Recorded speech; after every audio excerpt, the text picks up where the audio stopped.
You've actually done a ton of work covering the dark side of the ocean. And man, I knew there was some crazy stuff, crime and all that going out on the high seas. But your book really opened my eyes to frankly, some of the worst of humanity just running roughshod on human rights out there. I mean, it's truly lawless on the open seas, man. Yeah, I mean, it was shocking to me. I had worked at sea a little bit and heard stories, but not until I got out there did I see and what's funny is lawless for good and for bad. I mean, I decided to call it the Outlaw Ocean for a reason, which is to say it's sort of more extra legal than illegal. A lot of it has to do with not just, bad behavior, but also murky laws, no enforcement of what laws do exist, so that people can kind of do as they please. And often that's not good. Sea poachers where people fish and they're not supposed to is one thing, but well, let's talk about that a little bit, because this Interpol purple notice, I've heard of the red notice where they're looking for like Bill Browder because he pissed off Vladimir Putin, but I haven't heard of a purple notice. I don't know what these are. Purple notice is something that, you have to work hard to get put on you. These are sort of repeat scofflaw offenders. On ships, they essentially are a ship that for many years, well documented, is engaged usually in either sanctions busting, so North Korea, Venezuela, moving oil, moving arms to Yemen, human trafficking out of Colombia is often how those guys end up on there. And then illegal fishing, and murder. If you've got a vessel where a very well documented case of murder has occurred, they've been on purple list. But essentially it's a ship-based red notice, and it's an arrest. Essentially it's an arrest on site notice. The irony, of course, is that no one enforces it. So many of these ships have purple notices on them. They roll in and out of port, they unload their illicit cargo, and they go back out to sea. And other countries don't really check the list or even care if the name's on there. That's what didn't make any sense to me, because if you've got a ship that's flagged in Liberia, but it's run out of China or, I don't know, whatever, sort of South Africa, and it's fishing illegally all over the place, who do you call when you find that ship in the open ocean, either on a satellite or on transponder system, or you just see it? Who would you don't dial 9? I mean, what's the 911? Like, hey, I found this ship. It's got a purple notice on it. It's in Sierra Leone waters. Go get it. That doesn't sound like that's even possible. I mean, you've struck at the core challenge is, laws are only as good as their enforcement, and there are no cops on the high seas. So there is no enforcement in this way. There are agreements and treaties and some laws that exist that, but so if you find a vessel that is a purple lister, the next big challenge, if you were a do-gooder, if you're a human rights lawyer or whatever, would be to figure out what country would care enough and who's got enough skin in that game. If it's a vessel that's tied to a reputation vulnerable brand name, a Maersk container ship, for example, then, okay, now you're in the game, because those guys care if their name shows up on the front page of the Washington Post. But most of the vessels out there where the really dark stuff happened are not in that category. These are fishing vessels, not merchant marine, and they're no names that anyone could recognize. And then the other issue is if you're looking to try to get someone interested, a lawyer or a cop in country X, and you need to figure out, okay, are there guys on that ship who are the culprits or the victims of the crime? Or did the crime happen against their waters, country X's waters? Okay, usually the victims of the crimes are trafficked folks from real far away, and these places are super poor. And so those countries don't have a robust history of political laws and lawyers that are ready to jump in the game, right? So that's going to be a tough way to go. And then the culprits, these might be middle, second to first world nations. So maybe you can find a country that wants to go after its own guys because they did something bad. But you have to know who to contact in that country and get them interested. And if they don't want to do it, they've got 10 ways to get out of it. Oh, well, that was on the high seas. Oh, well, that ship is flagged to another country, so we don't have jurisdiction. We have no boats. I don't have time. A gazillion ways for them to step back. So you mentioned that people on the boats are often the victims and they're trafficked. So are we talking about, if I'm talking about sea poaching, illegal fishing, are we talking about, let's say, the captain of the boat is some American dude or whatever, but all the sailors are from Thailand, the middle of nowhere, and they can't do anything because they're, I don't know, 5,000 miles away from home and in the middle of the ocean, and they're stuck. Is that kind of the situation? Yeah, I mean, your textbook ship here would be, it's a ship that's on the high seas. It's around, let's say, for sake of example, near the South China Sea. It's a Thai vessel. It's got a crew of 40 guys. 4 to 5 of those guys are officers and they're Thai. Then you have a bosun who's the middleman. He's the crew manager. He's the scary dude. He administers the beatings and the killings and stuff like that. He usually speaks the language of the bosses and the language of the crew. The crew tends to be a different ethnicity. Those are migrant workers. On this ship, this made-up ship, we're talking about Cambodians, Laotians, Rohingya, Burmese. So these are typically migrants who have been trafficked into the country. They've debt bonded in, so they had their passports taken away. They earned a debt on the inbound because they didn't have any money to come in and get the job. And so then they're put on the vessel. The vessel goes way far from shore. Maybe they're all the way over near the coast of Somalia. Who knows where they are? So there are a gazillion reasons they can't get off. They don't have their passport. They don't even speak the language of the officers. They're 1,000 miles from home. They're off the coast of a pretty brutal area. They're not going anywhere. And that's your typical sea slavery situation. It's crazy that they're sea slaves. And I've talked about the different types of flags on ships and how that's kind of a racket. I did an episode with this author that you probably know, Matthew Campbell. Dude, smart guy. That was episode 739 about examining global shipping's kind of grim underbelly. But that was shipping. We touched on the flag stuff. We didn't talk a whole lot about sea slavery. It sounds like a lot of what's being fished illegally is something called toothfish, which is really gross until you find out it's Chilean sea bass, which is really good. So Indeed. When I order this deliciousness at restaurants, am I contributing to sea slavery a lot of the time? Or is it like, that's not the fish I'm eating? Yeah, I mean, so Chilean sea bass, as you call it, the hotel staple, it indeed is a problematic target species. The sea slavery issue doesn't tie that much to it because those vessels are typically fishing down in the Southern Ocean. And those vessels, for various reasons, the ships cost a lot more and the players in that market, and they're very automated. So usually the workers on those vessels are not sea slaves. The vessels that, are more likely to be involved with slavery are older, poorer, smaller vessels that aren't going to cold climates, because you can't have a faulty ship that's barely seaworthy down in the Southern Ocean. You're all going to die. But you're looking at tuna vessels, long-line tuna vessels. You're looking at squid vessels, or brutal vessels. Fish meal, the stuff that's fed to livestock. Those vessels are old, poor, migrant dependent, labor intensive, not automated, and they're staying at sea for 2 years straight. And those vessels are your high target sea slavery vessels. When you say they stay at sea for 2 years straight, how is that possible? I think a lot of people are going, well, they got to go into port, they got to refuel, they got to get supplies. How are they at sea for 2 years straight? Or you just mean that they're in and out all the time? They're at sea for 2 years. So it's something called at-sea transshipment. It's emerged in the last decade and a half, 2 decades. And it's essentially, the backstory is interesting. It's an environmental story. As near-shore stocks collapsed, so as all the fish near shore, the easy catch, disappeared, ships had to go further away. And if you look at the cost of a typical fishing operation, labor and fuel are your biggest costs. So the further you go away, the tighter your margins, right? So if you're going really far away, high seas fishing, your margins are negative. And so the only way you can kind of cut corners and actually make some money is don't come back to shore and use real cheap or free labor. Okay, so don't come back to shore looks like you send a mothership, a refrigeration vessel, out to wherever you are. She picks up all your catch. She delivers ice. She brings extra repair fuel. She brings tools, maybe a swap out of guys, but typically not. And then she brings it back. That mothership brings it back to shore, and you keep fishing the whole time. That saves a lot of money, but it's also a huge driver of captivity and neglect and abuse.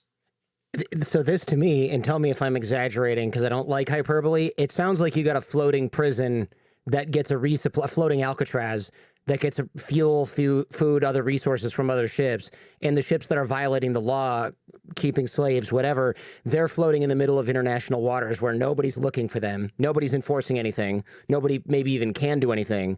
And the mothership comes back and says, I got all these totally legal fish from this other vessel that is none of your business, slash we're lying about where it is, or we don't know if they're up to code. That's not my job. My job is to go get the fish and deliver a couple cans of fuel. That's all I know. We're a totally different company, that kind of thing. And they're just away from authority for years and years and years and years. So nobody can jump overboard at a port and be like, I'm trafficked, help me. And they're like, why did this guy jump off your boat? It's like, no, he's 3,000 miles or whatever, 1,000 miles offshore in a floating prison. Is that accurate? It is accurate. I mean, again, since you and I share the desire to steer clear of hyperbole, I mean, the nuance here is to point out that, look, this is not all fishing vessels. We're talking about a small portion of the most brutal percentage, but it's real and it's not that small, right? But yes, the portion we're talking about is real. There are a lot of guys in this situation, and indeed, there was this saying one guy told me, a worker, a deckhand, said, this work and this life is like prison with a salary, except the salary is not guaranteed, and that's quite right. And the other thing you say about you melded two things there, the experience of remove and captivity is real.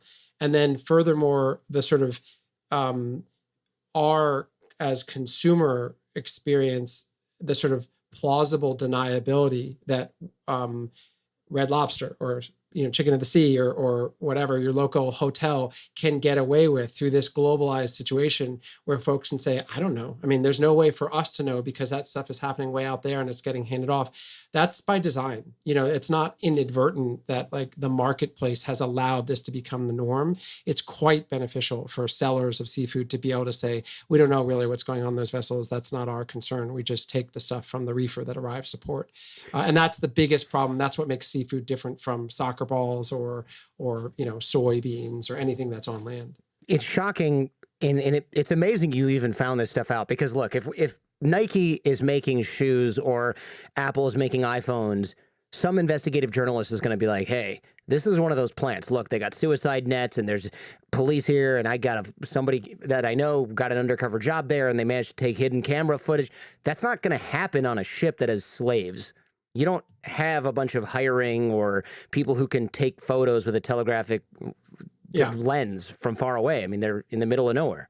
Yeah. No, I mean, you're right. Like a 13-year-old is shackled in a factory making soccer balls in some Amazon forest. Eventually, someone's going to find out, or it's going to get out. Eventually, the government's maybe going to impose some sort of spot check system where they can go check and make sure folks aren't chained in there. And eventually, the brands are going to be like, look, we don't want to be affiliated. Now come over to my universe, the high seas. The entire system was set up to not be able to do that. And so, for example, one huge challenge is that factory in the middle of the Amazon. It's on Brazilian territory. There's Brazilian law, and there are Brazilian cops who you call. Now go to the high seas. There are no laws that actually dictate labor standards on the work floor, on the factory that's floating out there. So it's like the space station, and so even if you could get over the logistics of a spot check 1,000 miles from shore, someone was willing to put up the fuel and just show up and say, hey, you got any 13-year-olds shackled here? Then what? Like, who's prosecuting and based on what? Because you're in a jurisdiction that doesn't really have clear rules. That's the big problem. The obvious, the sort of noob question is, hey, aren't there ship transponders? How do we not just know where these guys are? Don't we have satellites? We can look and find them. And if we know the ship is violating the law, why doesn't somebody go out there and try to do it? I mean, is it really that hard to find these ships? Do they just turn that location stuff off? Tell me about that. Yeah, I mean, again, intuitively, especially us who consume Hollywood stuff, it makes us think that that's super easy. Yeah, enhance. You just say enhance, and it zooms in on the ship, and you see everything that's going on in real time. Swipe your thumb and forefinger out and zoom in. No. So first of all, there are satellites up in the sky, and there is some eyes on, especially conflict zone regions. But that footage, the cost point of that footage is extremely high. It hasn't come down. So, and furthermore, the satellites that are up there are government or expensive private sector. So average folk, certainly poor nations, but even rich nations with NGOs who want to be able to see spaces can't afford it. Okay, point one. Point two, there are not enough satellites up in the sky. So we don't have eyes on the entire sea space. There just isn't the infrastructure up there. Point three, the satellites that are up there bring you a level of granularity that's not enough to actually do anything with it. Okay, so you can lay eyes on a ship that's over in these North Korean waters breaking the UN sanctions. Okay, you can see a ship. Can you see which ship it is? No. Can you see the writing on the side of the ship so that it has a unique identifier, a license plate, so you can identify it? Most of those guys don't have those on the side, etc. So there are lots of logistical challenges, but mostly, and then that's coming one direction, from sky down to water. From water up to sky, there is something called AIS. It's transponders that transmit location, but you flip the switch, you turn that off. And if you're doing bad stuff, most folks turn off their AIS most of the time they're at sea. And this is where you get into a fundamental cultural and legal difference between, planes post 9/11, trains, trucks. You can't leave in a 747 from place X and go to place Y and not alert someone. Here's where I'm going. Here's what I'm carrying. Here are the names of the guys on board. You're going to see me the whole time. Here's my ETA, etc. You cannot in this world fly something that big. In the fishing space, if you even ask those folks, hey, wait, why'd you go dark for 3 weeks? Or could I get a crew manifest? Or what's the cargo you're carrying? Those captains will look at you like you're insane. Like, who are you? So there's a cultural and legal difference around fishing, distant water fishing, that doesn't exist for any other mode of transport or work. I was watching some video from the New York Times the other day, and they did some investigation where they found Winston Shipping was the name of the company, and it was based out of Singapore. And they were doing something like take a ship from Taiwan or Fujian in China and then go to, I can't remember where, and get oil. And then they go and suddenly they vanish for a week or two. But they found satellite photos of them in a port in North Korea, off the coast of North Korea, transferring in international waters, transferring the oil from a ship that they own to another ship then that ship goes to North Korea or to Iran or some crazy crap like that. And they found it in the shipping company. The investigation was really incredible. They had found that the guy who owns the boats turned out to be this like small time nobody who lives in a little like a shack. But that guy had at one time worked for this big company, and all the other ship owners and all these subsidiary owners, they all grew up in the same village and went to elementary and middle school together. And there's like photos of them as kids hanging out. And it's really good investigation because you're like, damn, they went to some village in Fujian, China, found out that these guys all knew each other from back in the day and used to play whatever, tetherball. And now they own an international smuggling ring where one guy probably runs the shipping company and the other guys either just sit around with signing documents with their names on the ship, or they work at the same place and have real jobs. It's crazy the length that these folks will go. And those guys, to be fair to China, which isn't always the good guy on my show especially, these guys have all fled China because it's organized crime. I mean, it's just mafia stuff. But it's crazy how complex this stuff is, the sanctions busting. And it's amazing that nobody can really do anything. And this is North Korea, where they're shipping oil to a nuclear power, to a nuclear country. So fishing is like not even a blip on the radar of let's go enforce this. No. And again, a lot of fishing is such a weird thing. There's an island in Greece called Chios. It's in the book, but it's a very similar place. It's an obscure island, and 40 to 50% of the major shipping magnates are from this island. They all know each other and no one talks to outsiders. And again, arms trafficking, oil smuggling, human smuggling, even just illicit cigarettes, whatever industry you want to name has a black market. And there's a good chance that the best way to move that black market good is by water. Just because of what we're talking about, right? No enforcement, huge quantities, the end. Exactly. Yeah, and probably decently low cost compared to flying it on a plane. It's slow, right? But it's got so many other amenities, flag state convenience, etc., that it's the best way to move stuff. It's weird that in this modern age, the kind of the OG way of traveling turns out to also be the most effective, because you're thinking like we have Bitcoin and we have all these illicit digital things and we can fly through space. And it's like, no, let's put it on, wait for it, a boat and no one will be able to do anything about it. It's like, wait, That's right. this is ridiculous. They have to go to a port. They're super slow. Tons of people work on them. They're old and rusty, and they're just kind of floating along. And this is the best way to smuggle people, drugs, cigarettes, fish, guns? This is it? It's like too simple. I almost don't want to believe it.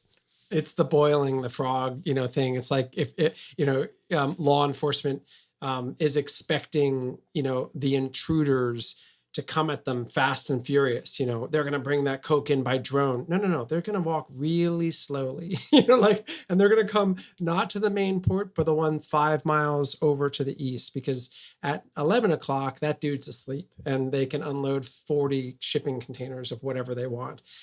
It's just that simple.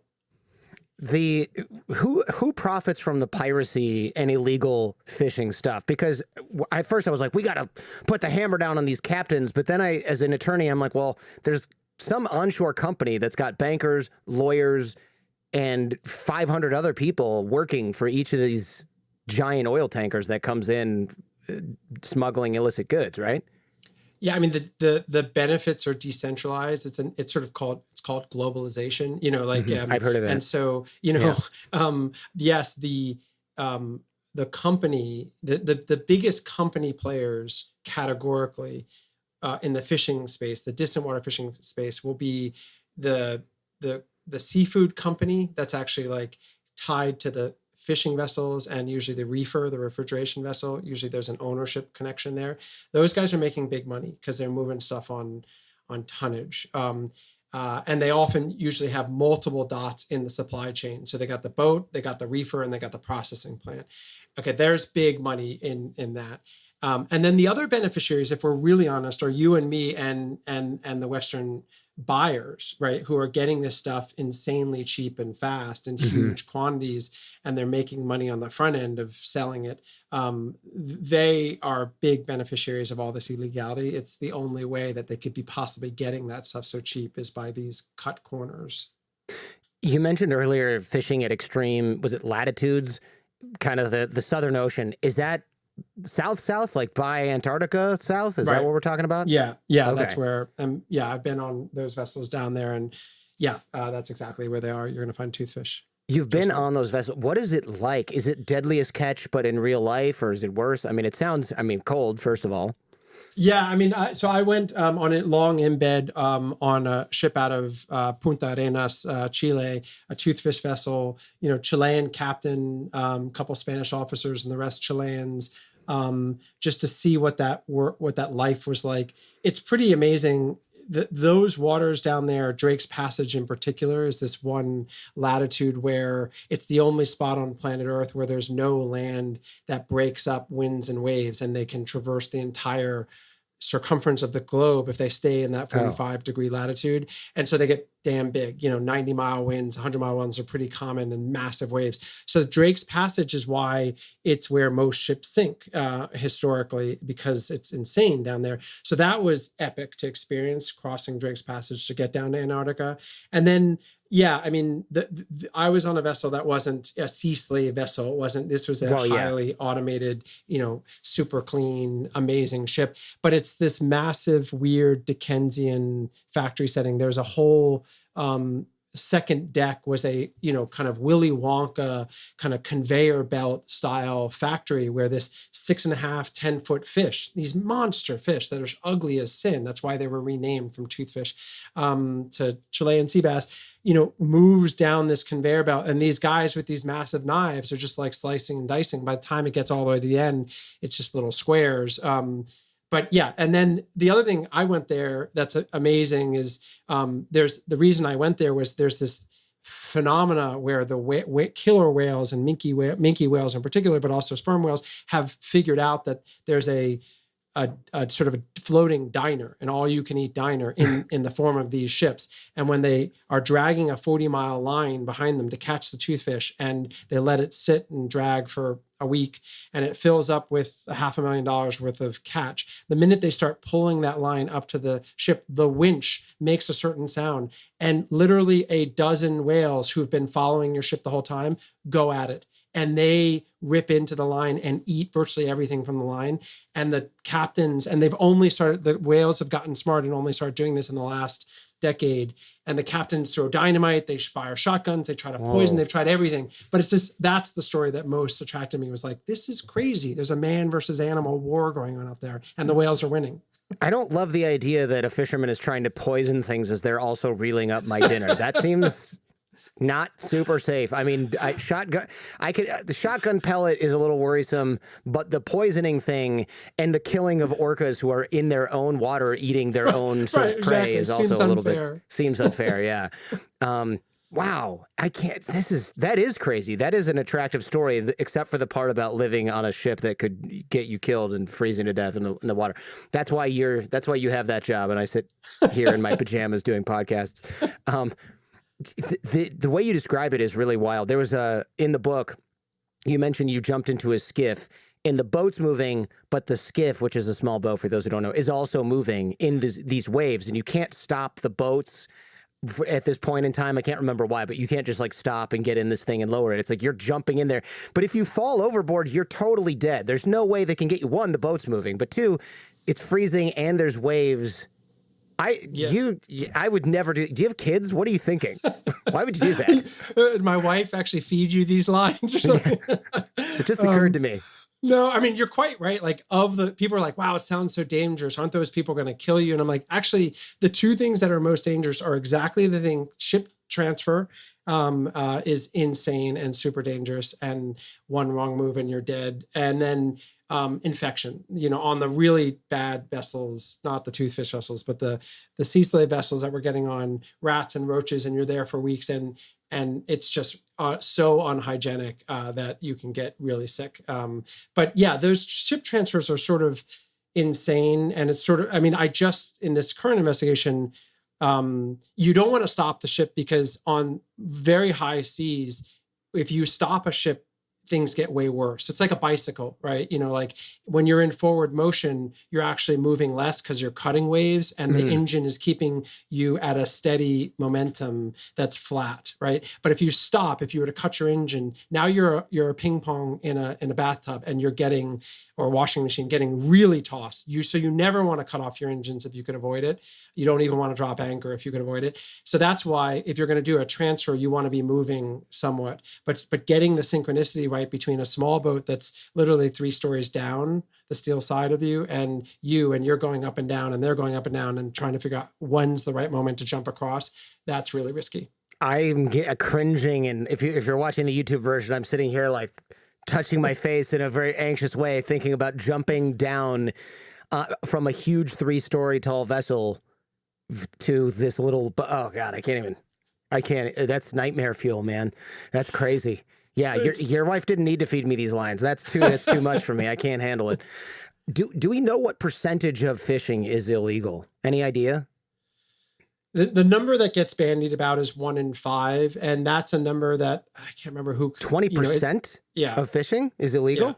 Yeah, 20% of stuff that ends up on American plates is IUU, is illegally caught. So that probably means more then, right? Because if you're the United States, which theoretically maybe kind of sort of cares about this, then what percentage of my fish, if I'm eating dinner in Cambodia, is legally caught? I don't know about that. That might even be more dodgy. Yeah, no, I think the number is going to be, going to be a very low end floor. And the other thing that makes it low end is the typical term is IUU, illegal, unregulated, unreported. So the U and the U refer to places where there just isn't law. So it's not officially illegal, but it's completely unsustainable, right? And so, and if you look at IUU, and you look at other places that don't really care, about trying to track their imports, then you're only going to go up from 20%. So yeah, it's a big number. Oh man, I didn't realize it was that high. I thought you were going to tell me it was like 2% or 5%, 20% in the quote unquote civilized West, and then higher elsewhere is very uncivilized, frankly. I had no idea it was that hard.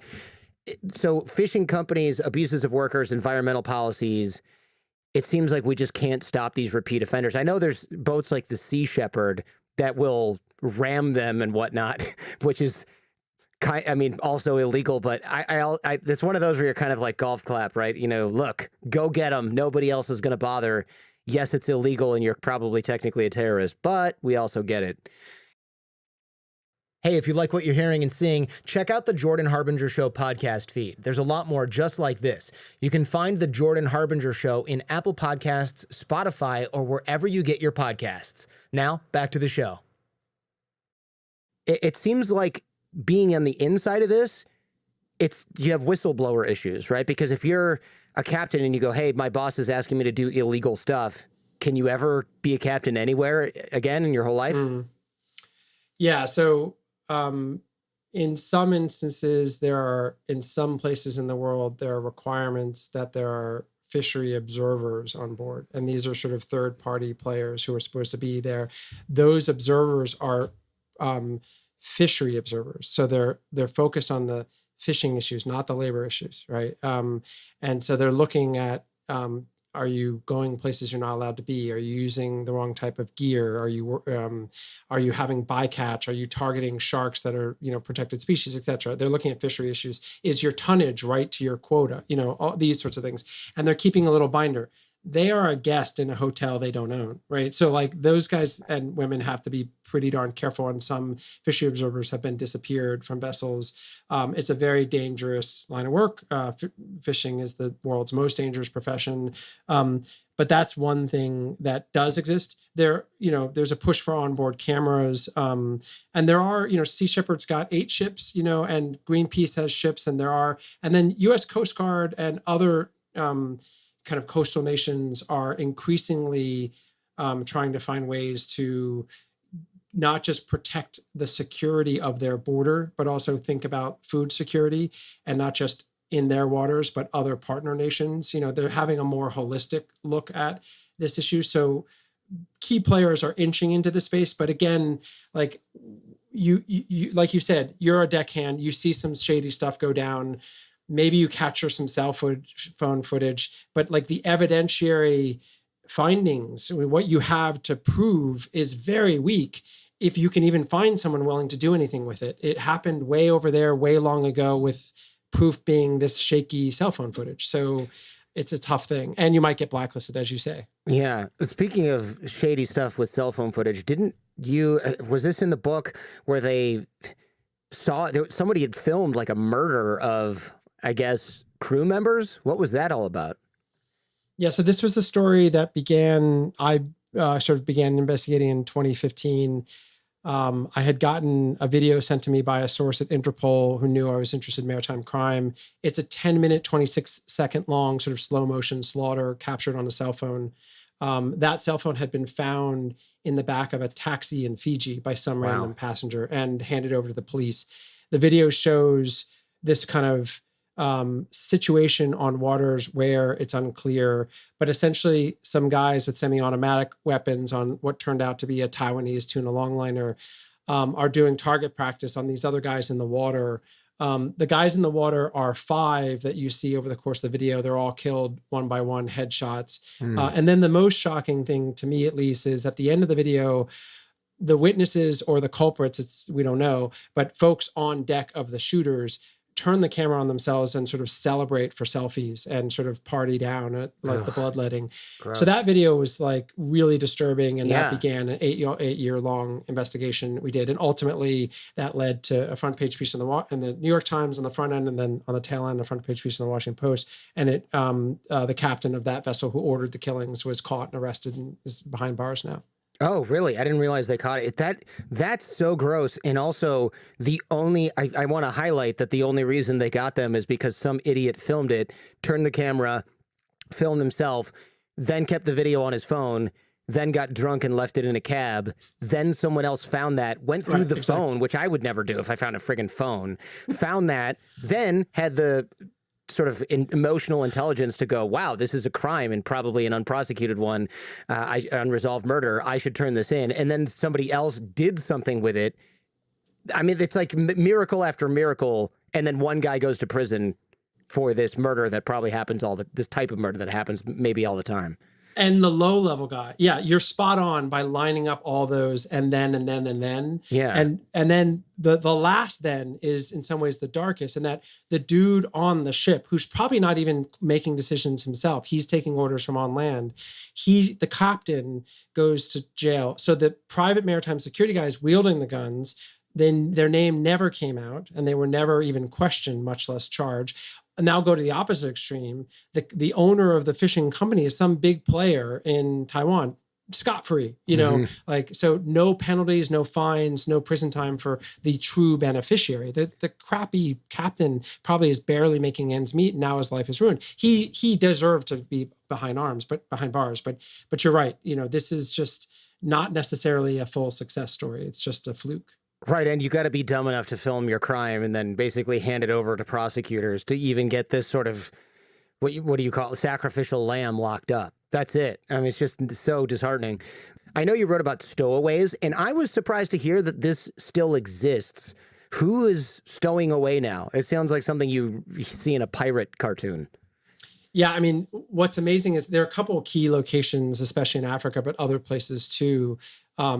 And one of them is in South Africa in Cape Town. And it's a specific port. Why it's a magnet for stowaways, I don't know, but that it is for sure. And because we actually embedded a videographer and 2 videographers to live with these guys for a long time. And for, I think, going on 4 weeks, our folks were living in this shantytown where everyone there was stowing away. They were right next to the port, and they knew how to get to the port, and they were watching for key ships to roll into Cape Town and then sneak through the fence. And 90% of these guys are from Tanzania. I've never gotten an answer of why so many Tanzanians do this as opposed to other countries. But bottom line is, it's sort of a roll of the dice. It's an adventure. It's a bragging rights chance to sort of go someplace else, anywhere else that might be better. And they don't know typically where that ship is headed when they get on board. They just sort of know that it's a big ship and they think they know how they can get on board, and it looks like it's going to go someplace else. So we looked at one stowaway in particular who he and his buddy, it didn't go so well. They got rafted. They got put on a raft once they were at sea by the crew and sort of left in the middle of the ocean to die. What? That's a whole nother nightmare. So they find you, in the engine room or something, and they're like, well, we can't keep these guys in the boat. So they put you in a lifeboat and they just cut you loose? Yeah. And in this case, it's sort of like from the perspective of those who do it. Like in this case, there's a ship called the Donna Liberta. These are 2 Tanzanians. And they discovered the guys, they locked them down. The captain told the crew, build a raft. They, oil drums on some tabletop, no handles, they put that in the water. They march the guys up, knife point, say, climb down, get on the raft. They cut the thing. Why they do it is partially, they don't want to, in this instance, they don't want to kill the guys because that just feels maybe a step further than they want to go ethically. I would rather get killed than left out on the ocean to roast to death and dehydrate and then die. Thanks anyway. Well, these guys, then that's exactly what happened to one of the 2. I mean, and so they cut them loose. There's a storm on the horizon. And they were like about 8 miles from land. So they thought, well, the currents will push them to land, but we, the captain of the Donna Liberta, we won't pay the fine for having rolled in with folks that aren't supposed to be on ship, because that's going to be a delay and a fine, and I might get fired. So I'm not going to take that heat for these guys. But on the other hand, I don't want to kill them. I don't want to slit their throat. So let's put them on a raft and hope for the best. So that's what they did with these guys. They drifted around. Those guys eventually washed up on Liberian shores. One of them died like within the hour, and the other survived, and we ended up finding him and built a story around his story. That's truly terrible. Why does it cost money if you roll in? It seems like that's backwards. Hey, this guy stowed away on our ship. Maybe he gets arrested and deported, but not like, oh, now you have to pay for it. That seems dumb. I mean, post 9/11, the world got scared, right? And around the same time, the sort of anti-immigration, anti-migrant thing was kicking up. And those 2 things together resulted in the port fronts being higher fences, more penalties if you roll in with folks that aren't supposed to be on your ship. So everyone was like super security conscious. And the US pushed a lot of these rules on other ports, because if you're going to let stuff come into our ports, we don't want a dirty bomb on there. We don't want undocumented immigrants on your ship. And you guys have to sweep your ship before you go to shore. And if you don't, you pay the price. So the fine structure went way up, and that fine goes to companies. Companies drifts down, puts the pressure on captains. Captains turns to crew. And when the ship's about to leave Cape Town, captain turns to crew and says, it's coming out of your wage if you don't sweep this ship properly. And if there are any stowaways that pop up a week later, that's on you. So you guys better sweep the ship really well. These are huge ships. They're 2 football field size ships. So you can hide anywhere. And so guys slip through all the time. And then this is why, everyone gets all scared that they're going to get hit with charges for illegal immigration. They're going to get hit with fines. Oh my God. I mean, I can understand the temptation to punch someone in the face if they stow away on your ship or feed them poorly, but I can't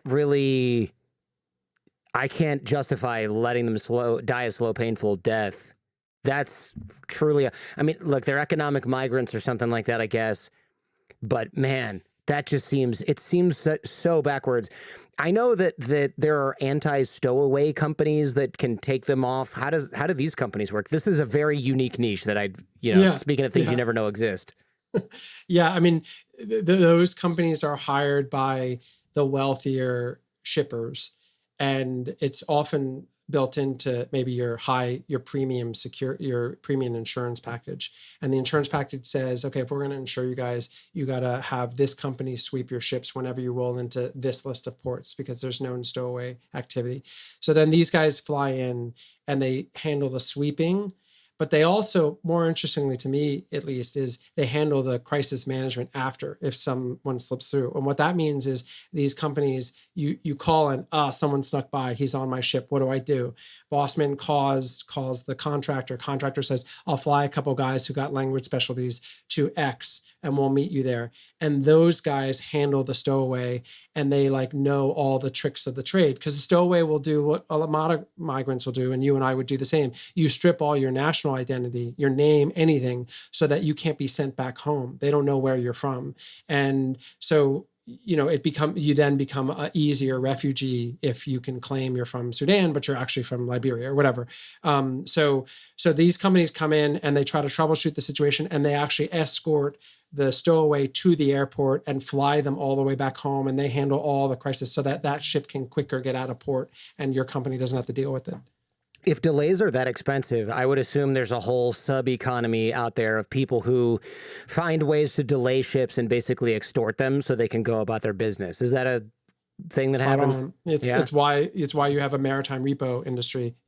So delays all the way down to lockdowns are this true phenomena where a huge number of ports are sort of rife with really corrupt, shady characters, and some of them are local judges and port officials, and they may hit you with some $5 million fine because you bumped a pier and your ship's worth $1 million. So they're like, you're just trying to steal my ship through white collar means, and that's where you hire repo men, and the repo men fly in, and they start with kind of soft power. They sit down and say, look, can I get you a case of Jack Daniels and 20K?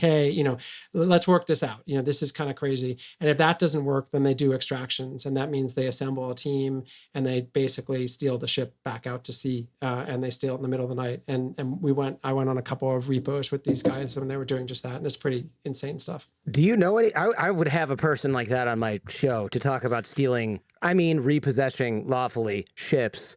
That would be a hell of a podcast, I think, too. You know anybody like that? Guy for you. Yeah. The guy is, Max Hardberger. His name is straight out of, his name literally is Max Hardberger. He lives in a trailer in Alabama, and he's an amazing interview. And he's, so I'll send him your way. Yeah, that would be great. And it's so funny that he lives in a trailer in Alabama, but he's probably a millionaire from repossessing ships, but he doesn't need a big house, always on the ocean. No, exactly. He's a good old country boy, and he just likes a good time. And I think he's never got more than, $2,000 in his account. He burns through the rest. Oh my God, that's so funny. This is that's a perfect guy for the show. The officials in corrupt officials delaying boats. How much does it cost to have, a fishing boat, an oil tanker stuck in a port for a day that should already be gone with its load? Do you know? Well, we're talking 20 to 50,000 a day if we're talking about a container ship. So Okay. Ship that's got multi-million-dollar cargo, so grain, oil, that's due. The contracts are often built with penalty structures for delays that are lofty. They're Oh my really, because gosh. there's a spot market that predicts when the stuff's supposed to arrive and when it gets on the market. And if you kick that back, anyway, but the smaller ships, are looking, it's all relative, right? 20,000 a day to Maersk is pocket change, but 20,000 a day to a fishing vessel, that could put them out of business with a 2-week delay. So do people steal ships? I don't mean repossessing the ship. I mean actually hijacking the ship for ransom, like Somali pirates kind of, but actual ship theft where they use the boat. Is that a thing that happens? Because I've heard of, locking the boat down and being like, if you want your boat back and your crew, it's going to be $5 million. But it seems like if it's open ocean and it's totally lawless, why not just steal a boat and then use it and make money with that for the rest of the life of the boat? One, lexicon issue, boat versus ship. A boat can go on a ship can't go on a boat. So that's the simple way to remember the two words. And so boats like cigarette liner yachts down in Florida are stolen to an insane degree. Most of the boat thefts in the U.S. occur out of Florida, and they're stolen for the sake of people moving and drug trafficking, and they get taken out of Florida down to the Caribbean or Colombia or wherever, and Venezuela. And so there's a lot of, in the U.S., boat thievery for a very specific purpose.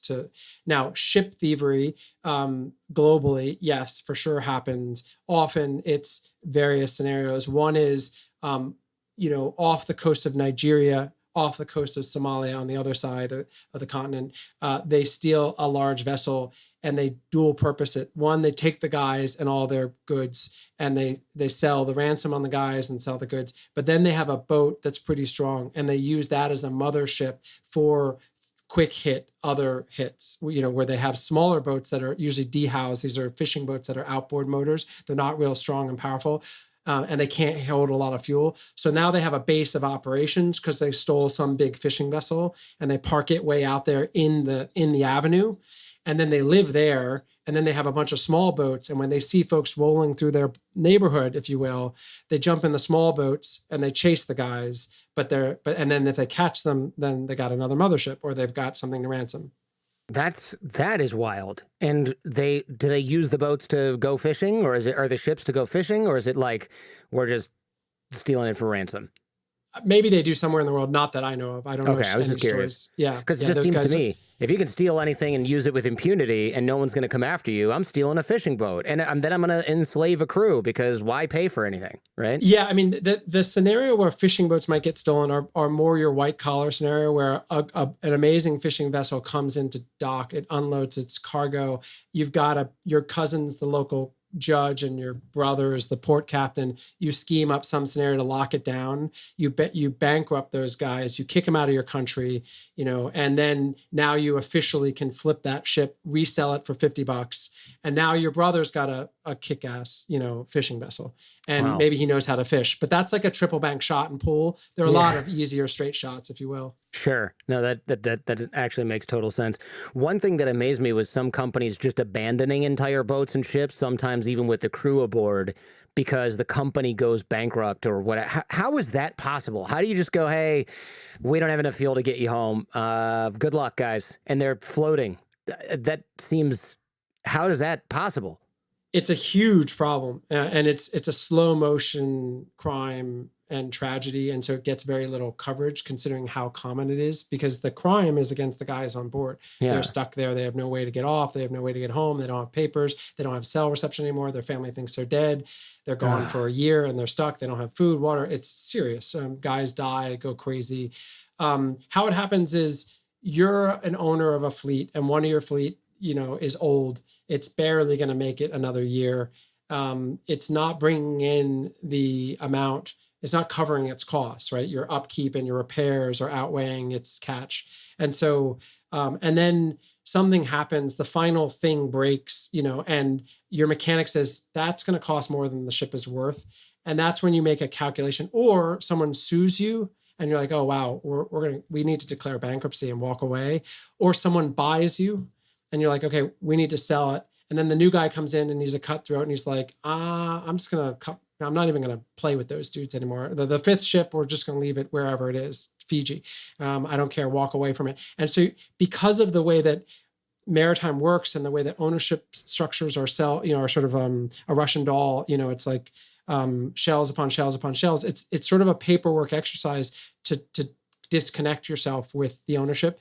And it's not that hard to just sort of dump it wherever it is and walk away. And if there are guys on board, you dump them too. And that's when they are desperate.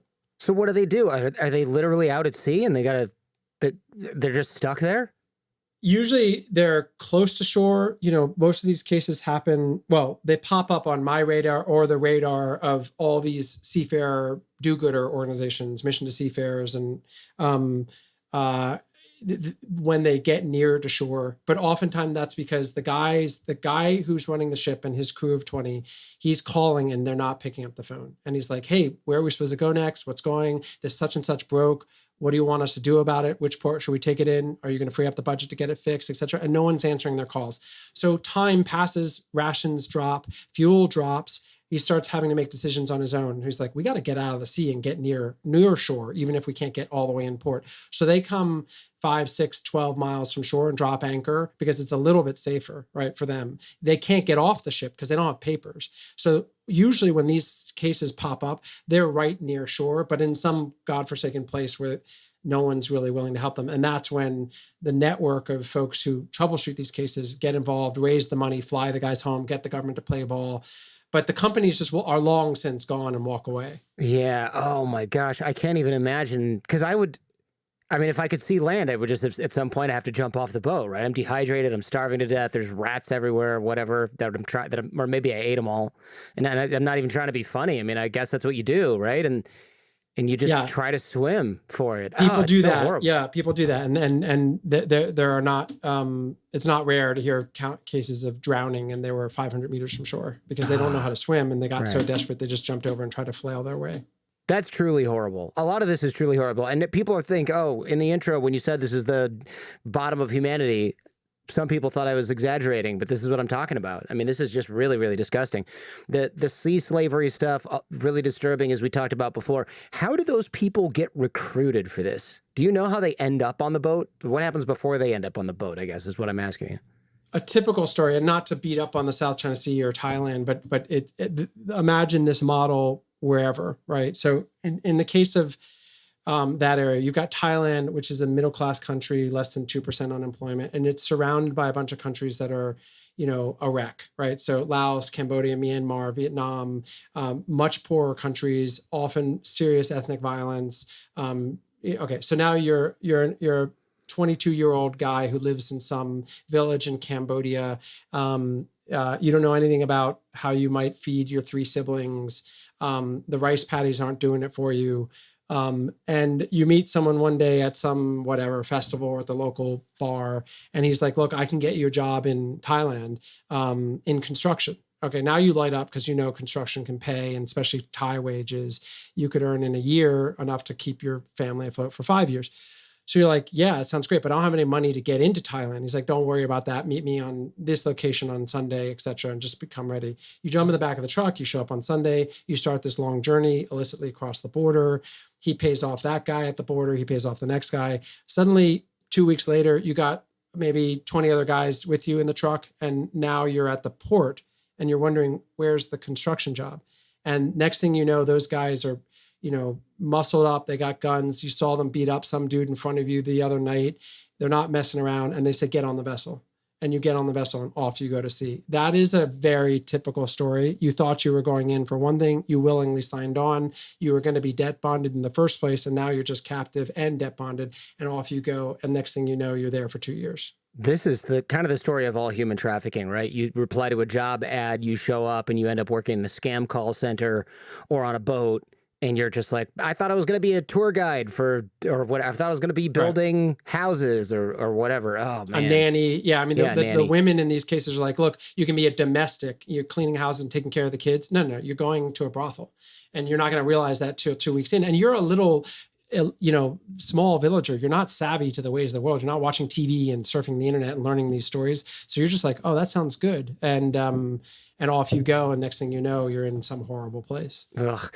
I heard that the karaoke bars slash brothels have some weird role where guys get into debt and they're kind of living there. Tell me about that. So Ranong, went to this border town in Thailand, right along the border, and yeah, very dark, kind of ring of hell, where the karaoke bars, which are downstairs a bar and upstairs a brothel, are all worked by the very migrants that have been trafficked. And the women and girls, and a lot of them are girls, like 12-year-old girls, gross. are upstairs. And the men, who are from the same villages often, are sort of told to stay there because the truck is leaving in 3 days, to just kill some time. What they don't realize is that the carousing at the bar and partaking of the girls is running up a tab. They thought it was sort of a freebie, or maybe she liked me or whatever. There was no money exchange. They didn't realize this was transactional. Lo and behold, they find out maybe, when they get to the port, that, oh, by the way, you owe X amount, which is like 6 months of wages because of what you did at the brothel. And they're like, wait, what brothel? So there is this, and the girls are there against their will, and the guys are there against their will, and they're being leveraged against each other to sort of be entrapped, both of them, even deeper. It's really dark. That's super dark. Oh my God, that's really, truly awful. Tell me about these prison islands. This is something that I hadn't quite. Again, let's dive deeper into the dark side of, this is even worse. And I feel bad I'm taking people down this journey, but I think it's important people know about this stuff, because we're eating cheap seafood because of this. Yeah. No, the seminal work on that issue was done by the AP. They won a Pulitzer for it. And sort of the name that people know is a place called Benjina. And it was known before by journalists that a common tactic for ensuring that your labor doesn't run away is to drop them off on an atoll or some obscure island. Maybe you got guys there who will keep an eye on those workers. Maybe you don't, but it's so remote that they're not going anywhere. But you drop them off because maybe you have to bring the port into a bigger city dock and you don't want to run the risk. You got to fix something. The captain wants a night out at the brothel, whatever, but you don't want to bring all your workers into port because you might lose them. So you drop them off on one of these islands. Benjina was one of those islands, and AP found it and revealed, these guys were in actual prison cells on this island. That was it was not a state-run, facility. This was just, and these were captive workers who were being held there so that they could be redeployed on other vessels from the same company or dispatched other. So again, these things are hard to believe that they exist, but they exist. So essentially, you drop your crew off in the middle of nowhere on a deserted island, and somebody's feeding them and giving them water while you take the boat into the situation where these guys might have escaped. And at that point, they're glad to get back on the boat, because otherwise they're going to rot to death on this deserted island. Oh, my God. Yeah. God, man, I was going to ask about oil dumping and dumping waste, cruise lines and things like that. But that's not even the appetizer for what we're talking about with the slavery and the depravity here. Yeah, the human stuff is pretty intense. And again, the seafarer abandonment, the slow motion mental health, like ruin of that stuff, not to mention the acute like murder and rape and slavery, is shocking. And again, these crimes often hand in glove connect, in that, a lot of the vessels that are engaging in the most egregious and repeat illegal fishing also just happen to be engaged in these other things. Why? Because of the finances. They're cutting corners. It's not because, there might be evil people out there, but that's not motivation enough or sustainable. It's really like an economic reality which requires end-of-life vessels and companies to try to cut at corners extra deep, and this is what that looks like. Tell me about the cruise line that the magic pipe. Tell me about magic pipes. The magic pipe is a term to refer to what in essence is sort of a tube that goes from here to there in the engine room. Oftentimes they're maybe 4 or 5 feet long, and it's a redirect, right? So the really dirty stuff on a ship is the sludge, it's the sediment that remains from the dirty oil that ships use, black oil, and it's gray water, poop and pee, and food mass. All that stuff condenses down into this nasty stuff that you cannot dump at sea. It's really toxic, and you have to hold on to it and bring it back to a processing plant on shore. But that takes time. It costs a lot of money, etc. So the way to deal with that is run a magic pipe, and a magic pipe essentially redirects that stuff out of the container, out of the storage tank, into the bottom of the ocean. And so it's like a hidden pipe underneath the vessel, and you just flush it, and you're flushing it as you go. And more ships dump intentionally. We a lot of ink has been spread on the BP and the Exxon Valdez spills. Those are accidents, terrible accidents and avoidable accidents, but intentional dumping of oil is more than the Valdez and the BP spill combined. Every 3 years, ships globally intentionally dump more oil than those two spills combined. So it's a really deep, overlooked problem. I didn't realize the quantity was that high. And I suppose we find out about this from whistleblowers who go, why is there a pipe that goes from this down to here when it's supposed to be in this holding tank? Or why is our holding tank empty? We've been at sea for a month, that kind of thing. That whistleblowers on board, and then also satellite whiz bangs. There's an amazing outfit called Sky Truth that's pioneered this stuff, and they're using satellites to look at streaks on the ocean. These streaks that are left behind the ships, can show up on satellites, and they last for 40 miles. And if you know what you're doing, you can figure out, wait, so that streak lasts for 40 miles. What ships were on that trajectory 20 hours ago? And then they connect the dots and okay, that ship caused that streak, and that streak is not an accident. That's them dumping. Now let's figure out how we can catch up with that ship. And that's the other way that these guys get caught sometimes. It's just crazy. It seems like it's not just about the economy, though. I know that South China Sea fishing has some sort of political sea claim kind of thing going on. In the last sort of 5 minutes, can you tell us about that a little bit? Yeah, I mean, a lot of places on the planet, again, for the reasons we talked about before, like the sea and the high seas, especially, are this weird space where it's not clear who owns them and who polices them. And some places that are national waters from the shore to 200 out are claimed, but there are a lot of places where different countries claim the same territory.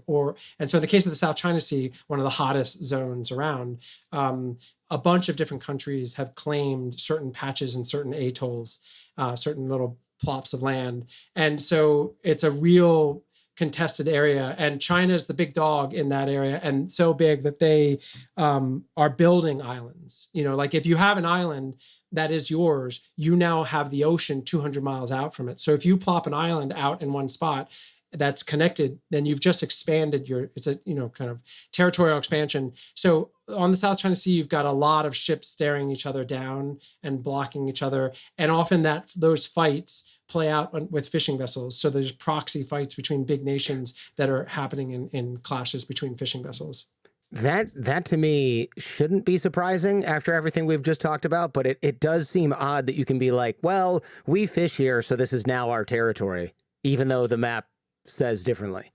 Yeah, I mean, maps are based in time, right? So when are you going to start your legal story? You're a lawyer, so you know this, like precedent. Yeah. So if you're like, look, we've got historical precedent going back 200 years.